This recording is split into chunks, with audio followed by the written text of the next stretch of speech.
নারীকে সব রকম ঝুঁকি ঝামেলা থেকে মুক্ত রেখে স্বস্তির শান্তির জায়গাটা ইসলাম দিয়েছে। সেই ইসলাম সম্পর্কে অভিযোগ আমাদের কারণে।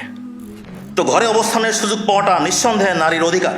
যারা নারীকে ঘরের বাইরে নিয়ে যেতে চায় তারা প্রকৃতপক্ষে নারীর অধিকার হরণের তৎপরতায় লিপ্ত। এমনিভাবে যারা ঘরের পরিবেশ নারীর অবস্থানের পক্ষে অস্বস্তিকর করে তোলে, ফলে নারী বাইরে যেতে বাধ্য হয়, তারাও প্রকারান্তরে নারীর অধিকার হরণ করছে। পুরুষের অভিভাবকত্ব কর্তৃত্বপরণতার জন্য নয়, বরং দায়িত্বশীলতার জন্যে। ছোট্ট ঘর যেন তার জন্যে বিস্তৃত ভবন হয়ে যায়। প্রিয় নবী সাল্লাল্লাহু আলাইহি ওয়াসাল্লাম যেমন করেছিলেন আমাদের মায়েদের সঙ্গে আচরণ, আমরা যদি ওই রকম আচরণ করি, নারী কোনোদিন তার ঘর ছেড়ে বাইরে বের হবে না। আমরা সিরাত থেকে কি শিখলাম? আমরা এরকম ভালোবাসার বাণী আমাদের স্ত্রীদেরকে শোনাতে পারছি না। এরকম আবেগ, তাদের মনোরঞ্জনের ভাষাটা পর্যন্ত আমাদের মুখে আসে না। বদলাতে হবে, আমাদের নিজেদের বদলাতে হবে। ইনসাফ ফাউন্ডেশনের সম্মানিত সভাপতি হজরতে ওলামায়ে কেরাম, আমার বিশিষ্ট ওস্তাজ ও মুরব্বী হজরত মৌলানা হাফেজ ইয়াহিয়া সাহেব এবং বিভিন্ন পেশার সম্মানিত উপস্থিত ব্যক্তিবর্গ, মোহতারাম ভাই বন্ধুগণ ও আমার মা বোনেরা, এখানে যে প্রবন্ধ পাঠ করা হচ্ছে এতে সামান্য কিছু কথা এসেছে। আল্লাহ তাআলার ইচ্ছা, আমি যখন লেখা শুরু করলাম, ভূমিকাটা লিখলাম, এ সময় আমি অসুস্থ হয়ে পড়লাম। খুব বেশি অসুস্থ হয়ে পড়েছিলাম। সংক্ষিপ্ত একটা খসড়া তৈরি করা ছিল। আমার ছোট ছেলে হাফেজ মৌলানা আদনানকে বললাম, তুমি এর উপরে ভিত্তি করে একটা প্রবন্ধ দাঁড় করিয়ে ফেলো।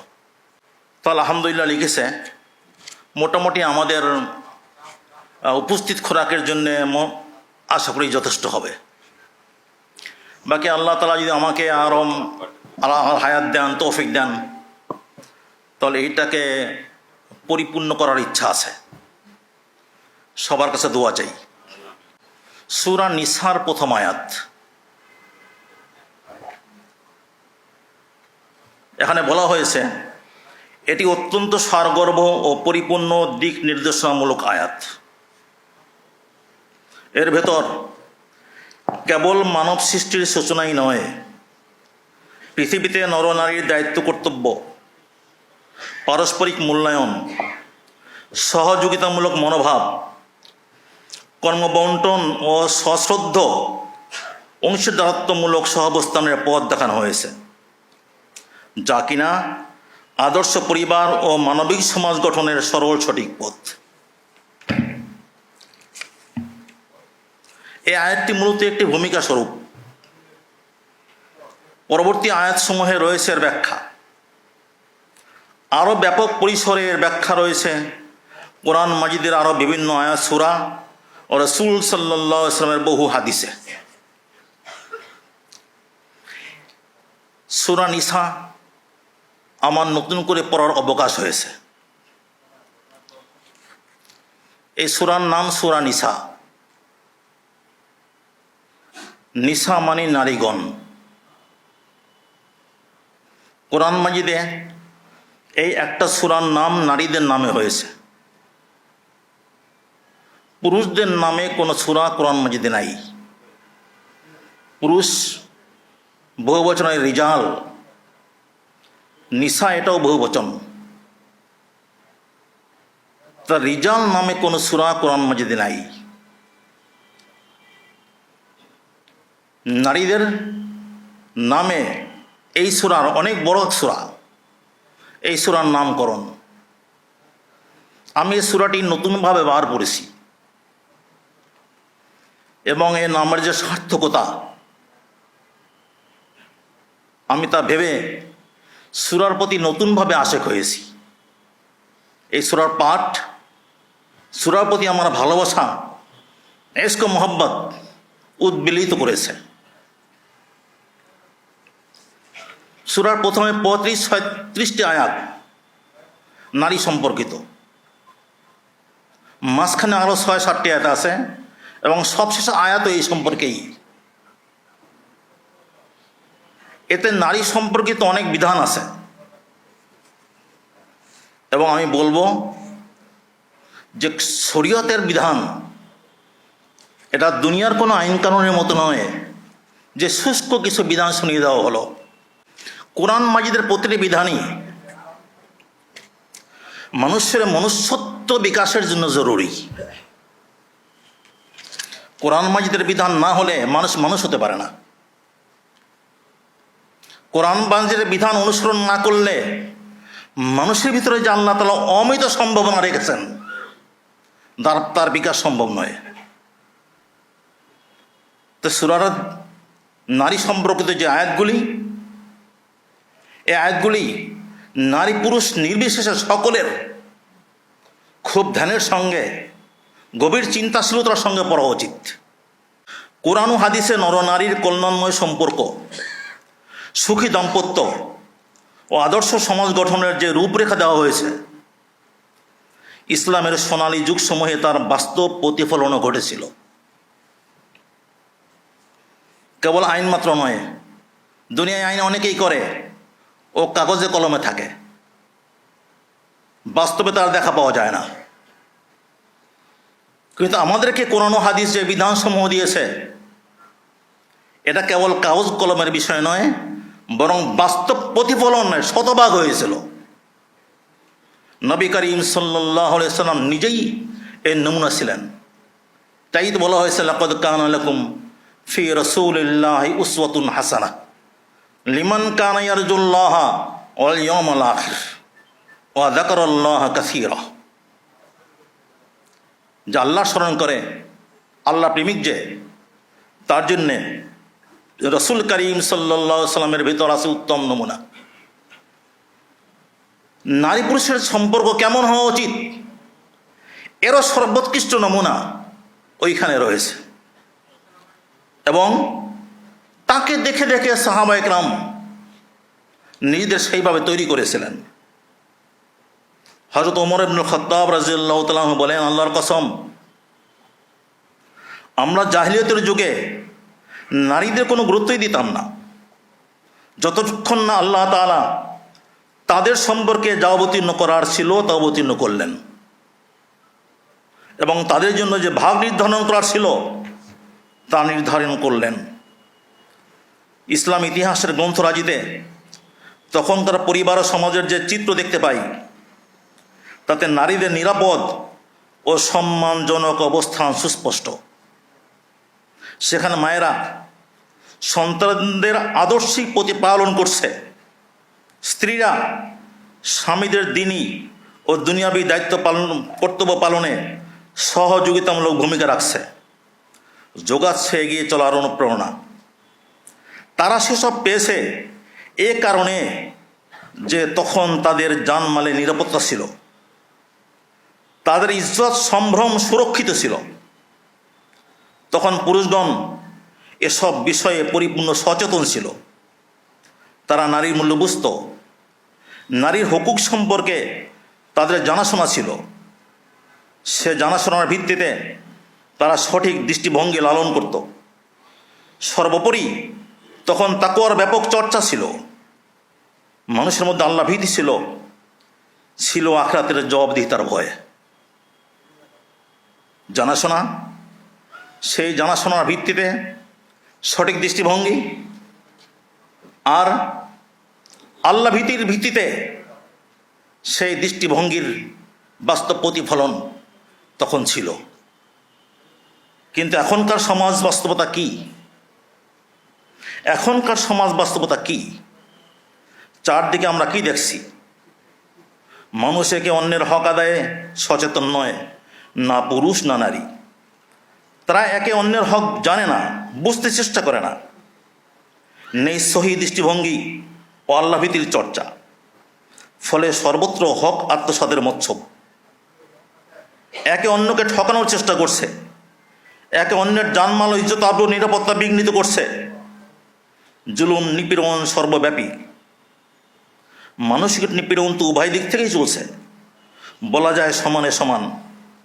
একে অন্যের মর্যাদা সম্পর্কে বেপরোয়া, পারস্পরিক আচরণ সম্মানজনক নয়, নেই গুণগ্রাহিতার চর্চা। তার চর্চার মানসিকতাও হারিয়ে গেছে।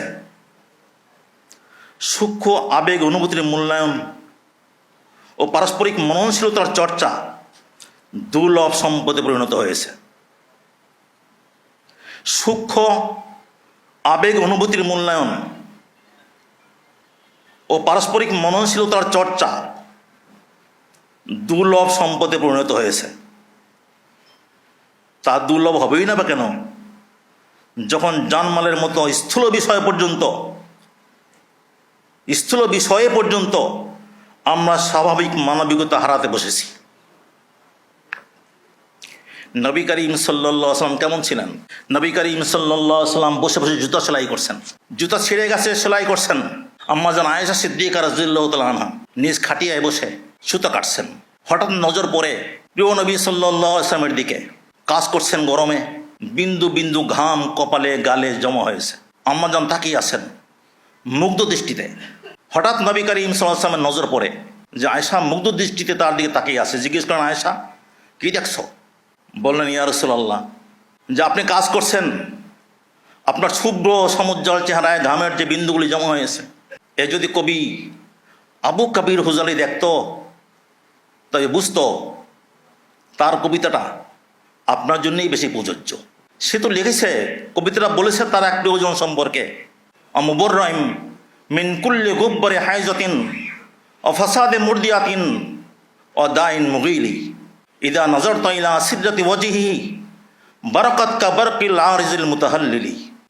যে আপনি এমন একজন যে জন্মদাত্রী মা এবং দুগ্ধদানকারী মা, এ দুইরই কোনো রকমের মন্দ রোগ আপনাকে স্পর্শ করেনি, অনাকাঙ্ক্ষিত ব্যাধি আপনার মধ্যে নাই।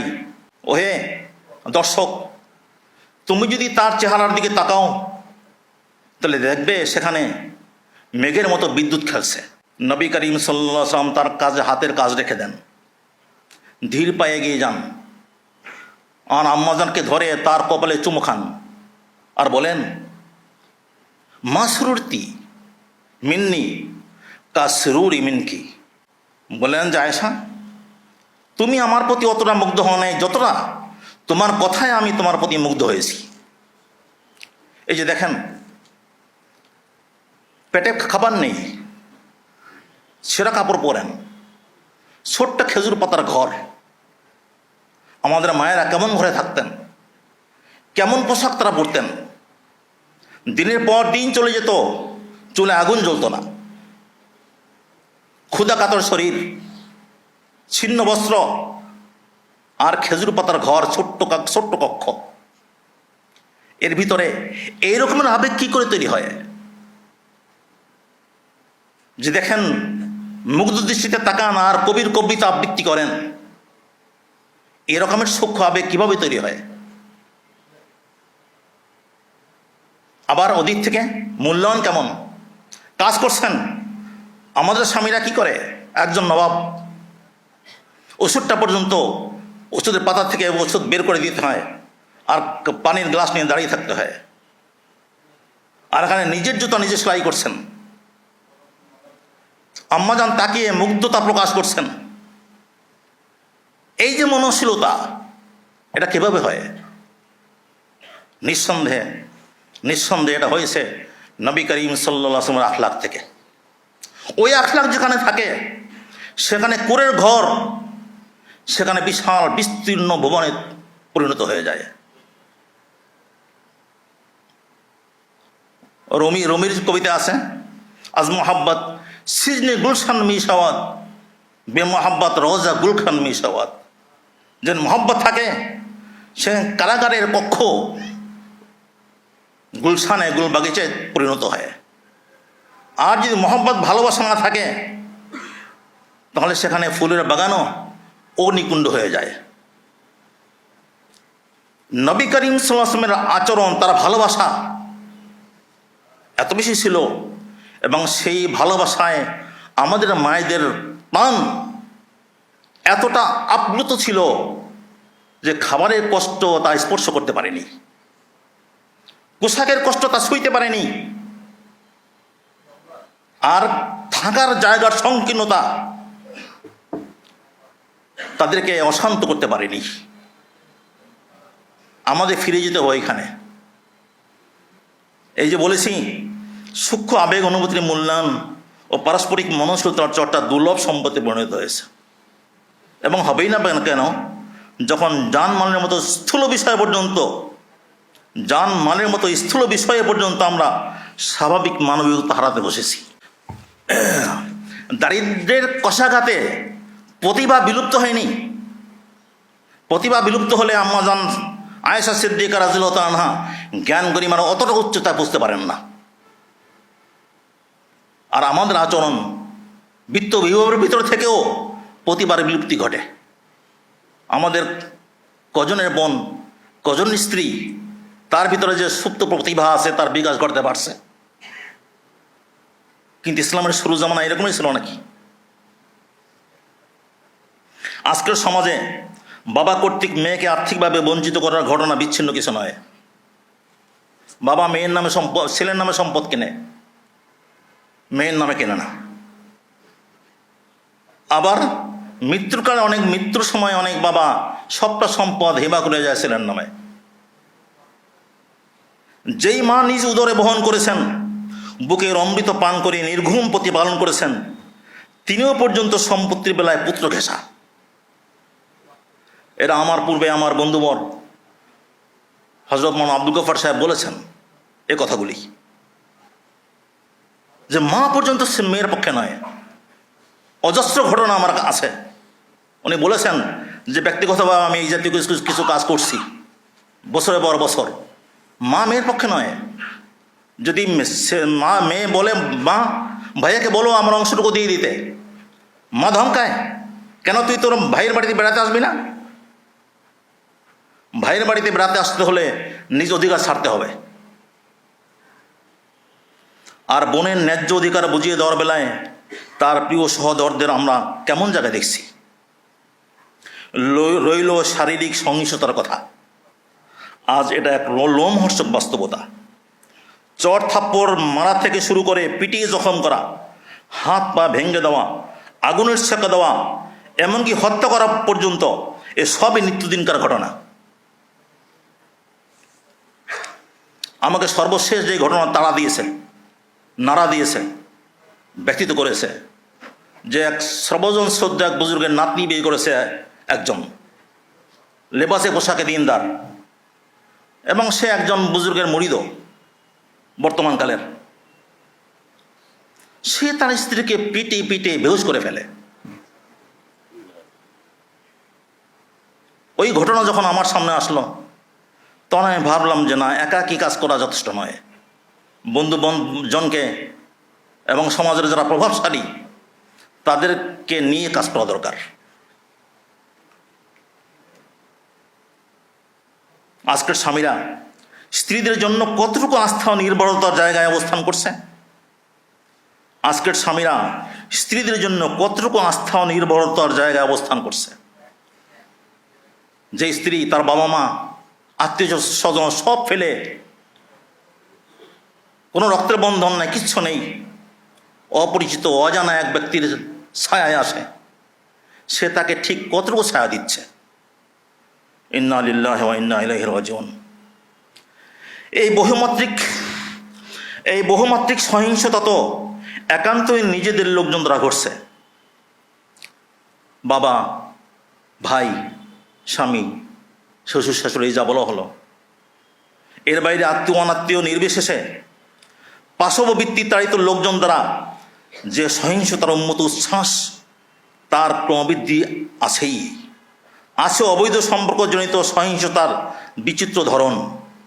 তাছাড়া পথে ঘাটে, অফিসে আদালতে, যানবাহনে, দোকানপাটে নীতিভ্রষ্টতা ও হয়রানির হরেক প্রকাশ। এসব বিষয় আমাদের সকলেরই জানা। এ অঙ্গনে কাজও করছেন অনেকে, তবে তা করছেন ব্যক্তিগতভাবে। সমন্বিত বা সম্মিলিত উদ্যোগ নেই। ব্যক্তিগত চেষ্টার প্রয়োজন অনস্বীকার্য নিশ্চয়ই, কিন্তু তা যথেষ্ট নয়। অভিজ্ঞজনেরা তা অবশ্যই স্বীকার করবেন। এমন অজস্র ঘটনা আছে যেখানে ব্যক্তিগত প্রচেষ্টা সম্মিলিত শক্তির অভাবে বিশেষ সুফল বয়ে আনতে পারেনি। কোনো ক্ষেত্রে তা ব্যর্থ হয়েছে। আবার সম্মিলিত প্রচেষ্টা না থাকায় অনেকের কাছে সব সহিংসতা গ্রাসও হয়ে গেছে। ওই দিন একজনে বললেন যে আমার প্রতিবেশী ইনি সুন্নতের উপরে চলে, কিন্তু দুদিন পরপরই বউ পিটায়। আচ্ছা, যে সুন্নতের উপরে চলে সে কি, যে বউ পিটায় সে কি সুন্নতের উপরে চলে? লেবাস পোশাক হলেই হয়ে যায় নাকি? কত বড় সুন্নতকে সে অমান্য করছে, লঙ্ঘন করছে, সুন্নতের অমর্যাদা করছে, কত বড় সুন্নতকে সে পাশ কাটিয়ে চলছে। আর সে নাকি মানে আমাদের গাছও হয়ে গেছে। আমরা মনে করি বউ পিটায়। হ্যাঁ, একজন সেদিন বললো একজন আমার মোহতারাম ওস্তাদ হযরত মৌলানা ফারুক আহমদ সাহেব, ওনার সঙ্গে দেখা করতে গিয়েছিলাম। তো সেখানে আমি ওনার কাছে দোয়া চাইলাম এই কাজের জন্যে। ওইখানে এক বর্ষিয়ান আলিম ছিলেন, তিনি বললেন যে আজকাল তো পুরুষেরা বউ পিটানোকে তার হক মনে করে। পুরুষেরা বউ পিটানোকে হক মনে করে, এ তার অধিকার।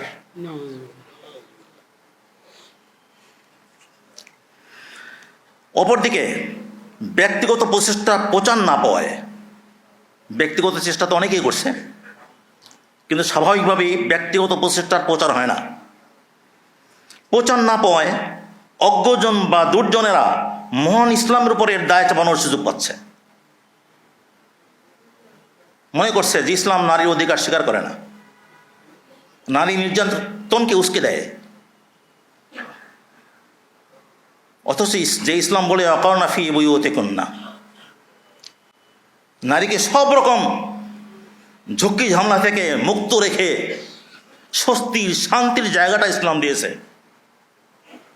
সেই ইসলাম সম্পর্কে অভিযোগ আমাদের কারণে, আমরা অবহেলা করছি বলেই এই সুযোগটা তারা পাচ্ছে। মহান ও পূর্ণাঙ্গ দিন ইসলামী সর্বপ্রথম নারী পুরুষ নির্বিশেষে সকলের জন্যে যথাযথ মর্যাদা ও নিরাপত্তার ব্যবস্থা দান করেছে। সেই ব্যবস্থা কার্যকর করার সামাজিক ও রাষ্ট্রীয় উদ্যোগ থাকলে পরিস্থিতি আজকের মতো এমন বিপজ্জনক পর্যায়ে পৌঁছত না। কিন্তু আমরা বড় দেরি করে ফেলেছি। বিলম্বজনিত সে অপরাধের দায় মোচনের জন্য আমাদের দরকার সত্যিকারের তওবা। সে তওবার স্থান থেকেই বিগত ভুলের অনুশোচনায় আমরা কর্তব্য পালনের অঙ্গীকার আবদ্ধ হয়েছি।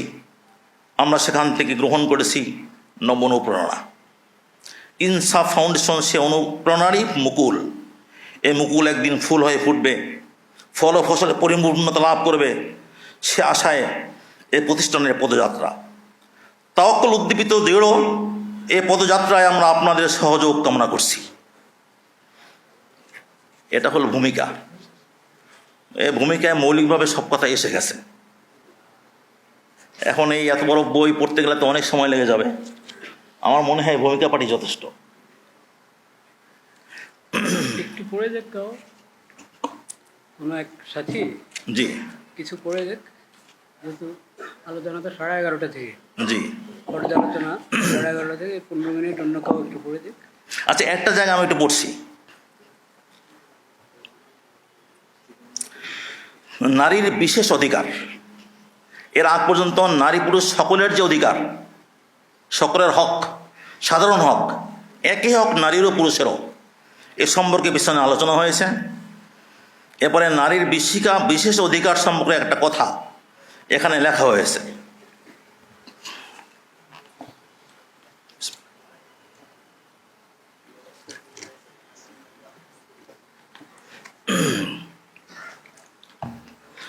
পেছনে তো নারী পুরুষের সাধারণ অধিকার সম্পর্কে আলোচনা হলো, এবার নারীর কিছু বিশেষ অধিকার সম্পর্কে আলোচনা করা যাচ্ছে। তার মধ্যে একটা হলো ঘরে থাকার অধিকার। ঘরে থাকার অধিকার। মহাবিশ্বের ব্যবস্থাপনা এমন নীতির উপর প্রতিষ্ঠিত যে এখানে প্রত্যেকে কোনো না কোনোভাবে অপরের উপর নির্ভরশীল। ঠিক কোনো যন্ত্রের পার্টসের মতো সবগুলো পার্টস মিলে একটি পূর্ণাঙ্গ যন্ত্রের আকার ধারণ করে। কোনো একটি পার্টস অকর্মণ্য নয়, কোনো পার্টকেই অবহেলা করা যায় না। প্রত্যেকেই কোনো না কোনো দিক থেকে অসম্পূর্ণ। একদিক আছে তো অন্য দিক নাই, তাই পারস্পরিক সহযোগিতা দরকার। মৌলিকভাবে মানুষ তো দু শ্রেণীর, নারী ও পুরুষ। মানব সমাজের জন্য প্রত্যেক শ্রেণীর ভূমিকাই গুরুত্বপূর্ণ, তাই পরস্পরের মূল্যায়ন দরকার। নারী ও পুরুষ দুজনেই মানুষ, কিন্তু সৃষ্টিকর্তা প্রকৃতিগতভাবে দুজনকেই আলাদা কিছু বৈশিষ্ট্য দিয়েছেন। তাতে কারো জন্য কোনো হীনতা নেই। নারী যেমন কিছু ক্ষেত্রে পারদর্শী এবং কিছু ক্ষেত্রে সীমাবদ্ধ, পুরুষও ঠিক সেরকমই কোনো কোনো ক্ষেত্রে পারদর্শী এবং কোনো কোনো ক্ষেত্রে সীমাবদ্ধ। প্রকৃতিগত বৈশিষ্ট্যের কারণে প্রত্যেকের দায়িত্ব সীমানা ভিন্ন। আপন আপন সীমানায় প্রত্যেকেরই দায়িত্ব অত্যন্ত গুরুত্বপূর্ণ। সে দায়িত্ব পালনের জন্য ইসলাম উভয়ের জন্য আলাদা আলাদা কর্মক্ষেত্র তৈরি করেছে। নারীর জন্য ঘর, পুরুষের জন্য বাইর। নারীর প্রধান দায়িত্ব দুটি: স্ত্রী হিসাবে স্বামীকে সহযোগিতা অনুপ্রেরণা দান। স্ত্রী হিসাবে স্বামীকে সহযোগিতা করা, অনুপ্রেরণা দেওয়া। আমাদের বড় মা উম্মুল মুমিনিন হযরত খাদিজা রাদিয়াল্লাহু তাআলা আনহা কি অনুপ্রেরণাটাই দিয়েছিলেন নবুয়তের শুরুতে। লাকাদ খাশিতু আলা নাফসি ওহী নাজিল হলে, ইকরা বিসমি রাব্বিকাল্লাযী খলাক যখন নাজিল হয়, সূরা আলাকের প্রথম 5 আয়াত, তিনি ঘরে আসেন আর বলেন লাকাদ খাশিতু আলা নাফসি, আমি তো নিজের প্রতি আশঙ্কা বোধ করছি, আর কি মরেই যাব নাকি অসুস্থ হয়ে পড়ব। এই যে কি গুরু ভার, ওহির যে ভার, সে তো নবীর পক্ষেই বোঝা সম্ভব। ওহি কালাম, আল্লাহর বাণী, এর আবার ওজন, এবং সেই ওজনে নিজেকে ভাবছেন লাকাদ খাশিতু আলা নাফসি, আমি মারাই পড়বো কিনা, নাকি কঠিন রোগে আক্রান্ত হয়ে পড়বো, অসুস্থ হয়ে পড়বো। আম্মা জান কি বলছেন? কাল্লা আল্লাহে লা ইউযিকাল্লাহু আবাদা, কখনো নয়, অসম্ভব। আল্লাহ তাআলা আপনাকে অসহায় ছেড়ে দেবেন না। যেই গুরুভার আপনার উপর অর্পিত হয়েছে তা যাতে আপনি পালন করতে পারেন, সেজন্য ভরপুর সাহায্য আল্লাহ তাআলা আপনি পাবেন। তিনি নিয়ে যান অরকার কাছে, নিজে সান্ত্বনা দেন, এবং যার কাছে গেলে বাড়তি সান্ত্বনা পাওয়া যাবে তার কাছে নিয়ে যান। জীবনভর যতদিন বেঁচে ছিলেন ততদিন নবী করিম সাল্লাল্লাহু আলাইহি ওয়াসাল্লামের সহযোগিতা করে গেছেন। ফলে মৃত্যুতে এতটা শোকার্ত হন যে নামই দিয়ে দেন আমুল হুজন, শোকের বছর। আম্মা জানের ইন্তেকাল হলে, চাচা আবু তালেবের ইন্তেকাল হলে একই বছরে হয়েছে, তিনি নামই দেন যে আমুল হুজন, আমার শোকের বছর। কেমনভাবে তিনি পাশে থেকেছিলেন, কি অনুপ্রেরণা দিয়েছেন, শক্তি জুগিয়েছিলেন। হুদায়বিয়ার ঘটনা আমরা জানি যে নবী করিম সাল্লাল্লাহু আলাইহি ওয়াসাল্লামের জীবনের প্রথম ঘটনা, যে হুকুম করেন যে সবাই হালাল হয়ে যাও, কিন্তু কেউ হালাল হচ্ছে না। যেখানে আদেশ দেওয়া মাত্র পালনের জন্য সবাই প্রস্তুত হয়ে যায়, জান দিয়ে দেয়, কিন্তু সেই তিলে তিলে গড়া সাহাবী তাদেরকে বলছেন তোমরা হালাল হয়ে যাও, মাথা কামিয়ে ফেলো। কেউ মাথা কামাচ্ছেন না। এটা হুকুম অন্য কারো নয়, এটা ছিল এক আশার এক প্রতীক্ষা, যে না জানি আল্লাহর পক্ষ থেকে কোনো সুযোগ তৈরি হয়ে যায়। কিন্তু বাহ্যত তো হুকুম পালন করছেন না, কেউ মাথা কামাচ্ছেন না। এরকম পরিস্থিতি নবী করিম সাল্লাল্লাহু আলাইহি ওয়াসাল্লাম জীবনে কখনো দেখেন নেই। পেরেশান হয়ে যান। আমাদের অপর এক মা, বিদুষী মা উম্মু সালামা রাদিয়াল্লাহু তাআলার কাছে যান। এই সফরে তিনি সঙ্গে ছিলেন। পেরেশান দেখে বললেন, ইয়া রাসূলুল্লাহ, কি হয়েছে, এত পেরেশান কেন? বললেন, উম্মু সালামা, আমার কথা তো কেউ শুনছেন না।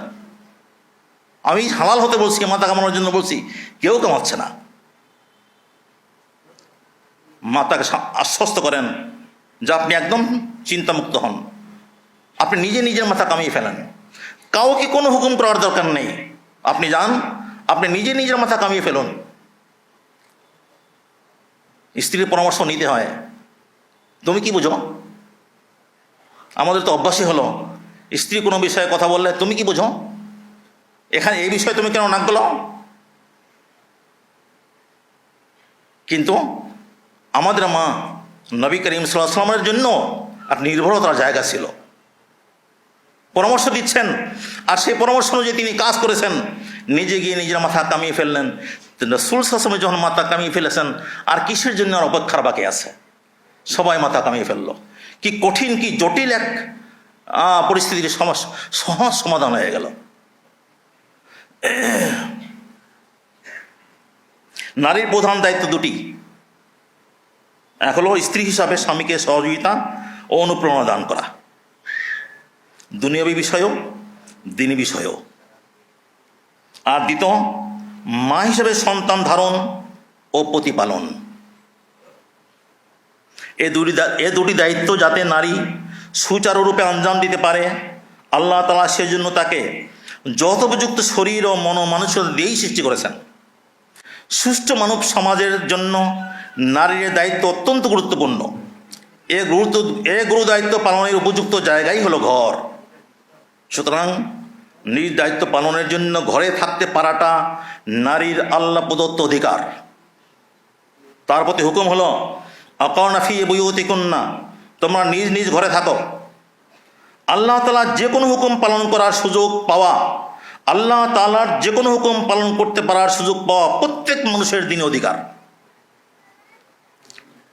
আল্লাহ তাআলা আমাকে যত হুকুম দিয়েছেন বান্দা হিসাবে, মানুষের উপরে যত হুকুম, সে হুকুম পালন করার সুযোগ পাওয়াটা এটা মানুষের, এটা দিনী অধিকার।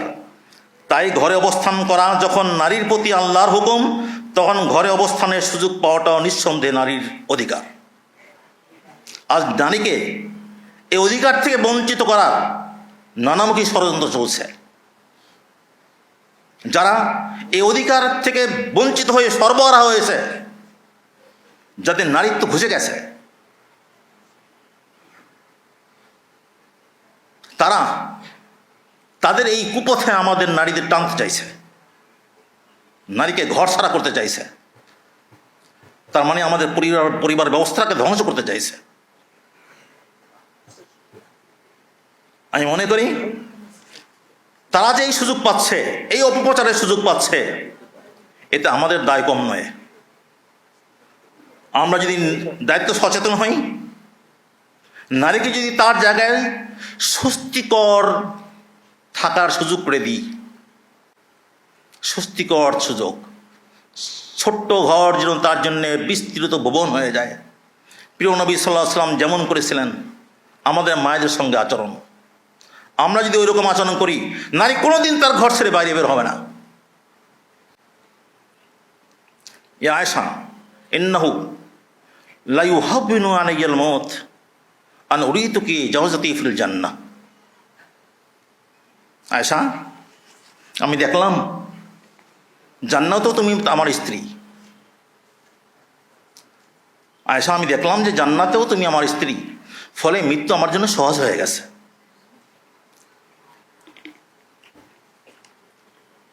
আল্লাহু আকবার।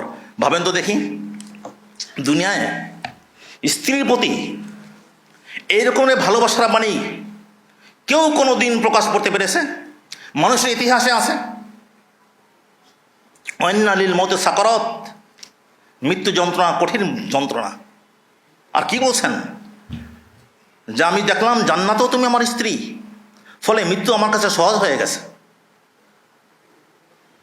স্ত্রীর মূল্যায়ন, স্ত্রীর মনোরঞ্জন, স্ত্রীর প্রতি ভালোবাসার প্রকাশ, এরকম ভাষায় মানুষের ইতিহাসে কেউ কোনোদিন করতে পারেনি। আমরা সিরাত থেকে কি শিখলাম? যে স্ত্রীর প্রতি স্বামী এই রকমের সূক্ষ্ম আবেগ প্রকাশ করে, সেই স্ত্রী ঘরে কেন থাকবে না? সেই স্ত্রী বহির্মুখী কেন হবে? আমরা এরকম ভালোবাসার বাণী আমাদের স্ত্রীদেরকে শোনাতে পারছি না। এরকম আবেগ, তাদের মনোরঞ্জনের ভাষাটা পর্যন্ত আমাদের মুখে আসে না। বদলাতে হবে, আমাদের নিজেদের বদলাতে হবে।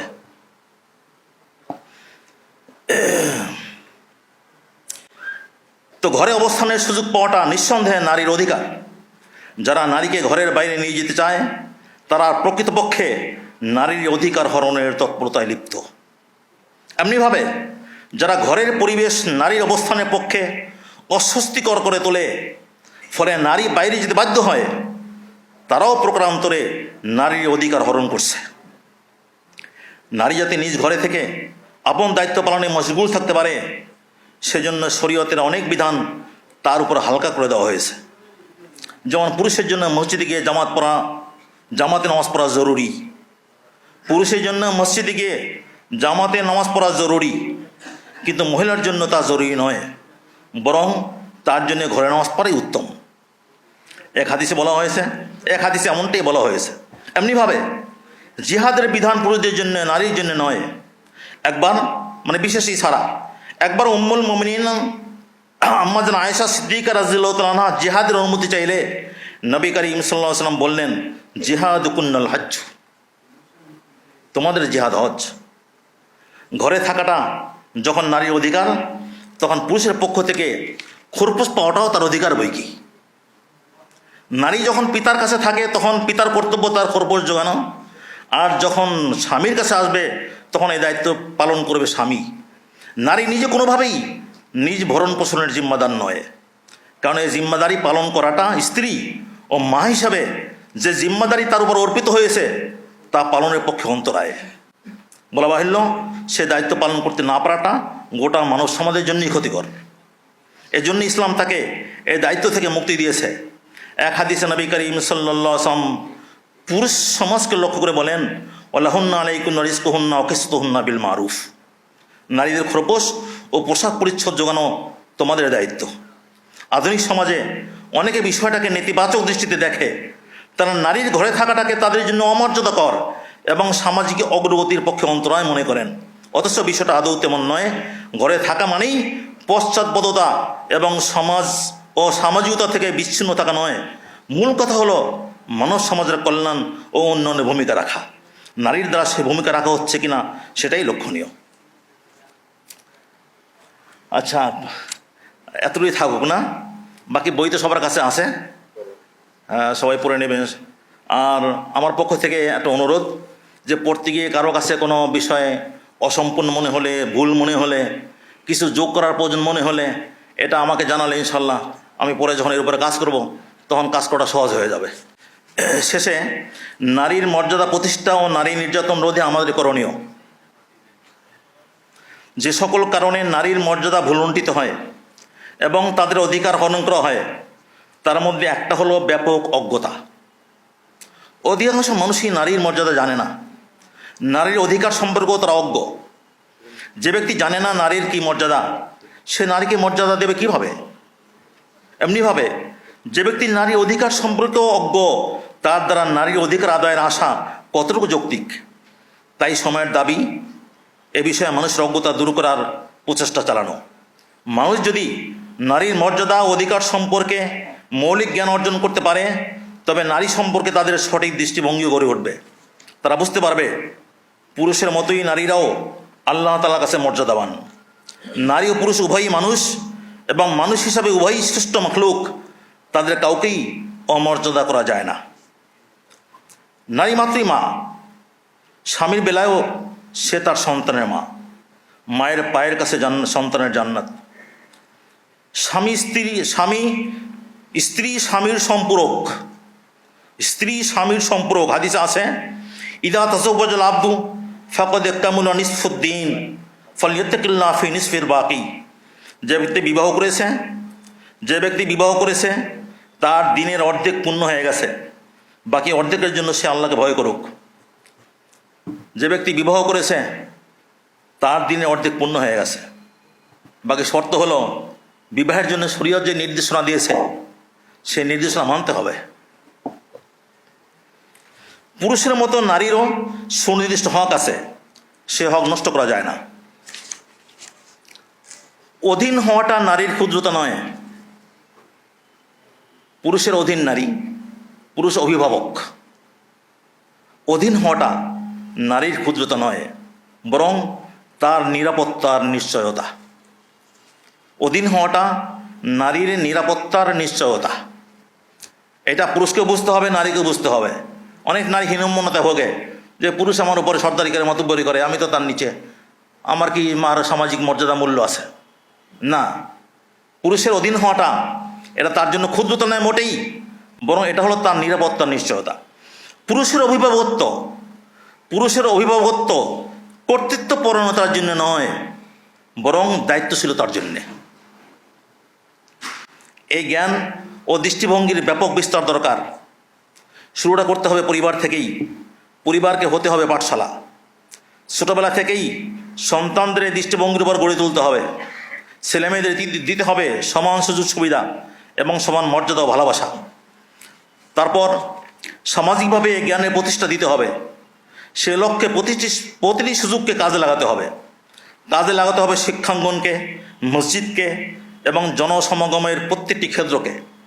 এজন্য শিক্ষকদের প্রশিক্ষণ দেওয়া যেতে পারে, যাতে তারা তাদের শিক্ষার্থীদের ভেতর এ জ্ঞান ও দৃষ্টিভঙ্গির বিস্তার ঘটাতে সক্ষম হয়। মসজিদের ইমামগণকেও এ বিষয়ে সচেতন করা দরকার, যাতে জুমার খুতবায় তারা মানুষের সামনে এ বিষয়ে বিশেষ গুরুত্ব সহকারে আলোচনা করেন। ওয়াজ মাহফিলের আলোচনার জন্য এটা একটা স্বতন্ত্র বিষয়বস্তু হতে পারে। এ লক্ষ্যে আয়োজন করা যেতে পারে স্বতন্ত্র আলোচনা সভা ও সেমিনারের। দাওয়াত ও প্রচারণার একটি বড় মাধ্যম লেখালেখি, তাই এই বিষয়ের উপর ছোট বড় বই পুস্তক লেখা ও পত্র পত্রিকা প্রকাশ করা যেতে পারে। এর জন্য অফলাইনে সীমাবদ্ধ না থেকে অনলাইনকেও কাজে লাগানো যেতে পারে। বরং বর্তমানকালে অনলাইন সর্বাপেক্ষা সমাদৃত প্রচার মাধ্যম, তাই এই মাধ্যমকে বেশি কাজে লাগাতে হবে। আসলে এর জন্য প্রত্যেকেরই ব্যক্তিগত চেষ্টা থাকা দরকার। থাকা দরকার। প্রত্যেকে যদি নারীর মর্যাদা ও নারীর অধিকারকে ব্যক্তিগত দাওয়াতের বিষয়বস্তু বানিয়ে নেয়, প্রত্যেকে যদি নারীর মর্যাদা ও নারীর অধিকারকে ব্যক্তিগত দাওয়াতের বিষয়বস্তু বানিয়ে নেয়, তবে ঘরে বাইরে সর্বত্র সর্বদা এর প্রচার অব্যাহত থাকবে। মানুষ যদি এই বিষয়ে যথেষ্ট জ্ঞান অর্জন করতে পারে আর সে জ্ঞানের ভিত্তিতে তাদের সঠিক দৃষ্টিভঙ্গি গড়ে ওঠে, তবে তাকওয়া বা আল্লাহভীতির চর্চা হবে সঠিকভাবে। আল্লাহভীতির চর্চা ছাড়া কোনো ভালো উদ্যোগ সফলতা আসতে পারে না। সমাজের দায়িত্ব, প্রত্যেক নাগরিকের দায়িত্ব প্রতিবেশী, আত্মীয় বা অপরিচিত কোনো নারীর প্রতি নির্যাতন হতে দেখলে বা জানলে আপন সাধ্য মতো তার প্রতিবাদ করা এবং নির্যাতিতার দিকে সাহায্যের হাত বাড়িয়ে দেওয়া। নির্যাতিতার পাশে দাঁড়াতে হবে যেমন উপস্থিত নির্যাতন থেকে রক্ষা করার জন্যে, তেমনি তার স্থায়ী নিরাপত্তার জন্য। নির্যাতনের শিকার হয়ে যেসব নারী অসহায় অবস্থায় পড়ে গেছে, তাদের জন্য পুনর্বাসনের ব্যবস্থা গ্রহণও একটি জরুরি কাজ। যেমন গৃহহীনকে থাকার ব্যবস্থা করে দেওয়া, অর্থহীনের অর্থের যোগান দেওয়া, স্থায়ী আয়ের ব্যবস্থা করে দেওয়া, চিকিৎসার ব্যবস্থা করা, মানসিক সাপোর্ট দেওয়া ইত্যাদি। নির্যাতিতার পাশে দাঁড়ানোর একটি দিক হলো নির্যাতনকারীর উপর সামাজিকভাবে চাপ সৃষ্টি করা। এর জন্য দরকার সহজলভ্য হেল্পলাইন। কাউন্সিলিংয়ের মাধ্যমে যদি মানুষের চারিত্রিক সংশোধন করা সম্ভব হয়, তবে জুলুম আপনা আপনি হ্রাস পেতে পারে। তাই কাউন্সিলিং সেবার ব্যাপক বিস্তার দরকার। সেই সঙ্গে প্রয়োজন আইনি সহায়তা দেওয়াও। এর জন্য ব্যক্তিগত প্রচেষ্টার পাশাপাশি সম্মিলিত উদ্যোগ দরকার। অনেক সময় একাকী চেষ্টা যেখানে বিফল হয়, সম্মিলিত প্রচেষ্টা সেখানে সুফল বয়ে আনতে পারে। ও মা আলাইনা ইল্লাল বালাগ।